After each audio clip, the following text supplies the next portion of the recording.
For 4 år siden, der fik jeg ikke bare en, men 2 diskusprolapser nederst i lænden, der gjorde, at jeg gik fra at være stærk og fit til næsten ikke at kunne gå. Det var selvfølgelig overhovedet ikke en fed oplevelse. Men jeg havde pludselig et valg. Enten så stoppede jeg med at træne, fordi jeg blev bange for det, eller også så kunne jeg skynde mig at sætte mig op på hesten igen. Jeg valgte selvfølgelig at gøre nummer 2. Her 4 år senere, jeg kan stadigvæk mærke det nogle gange, men jeg har ikke særlig ondt.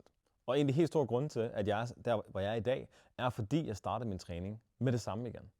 Jeg træner selvfølgelig på en anden måde end før, og det er her, hvor jeg ser de fleste fejl.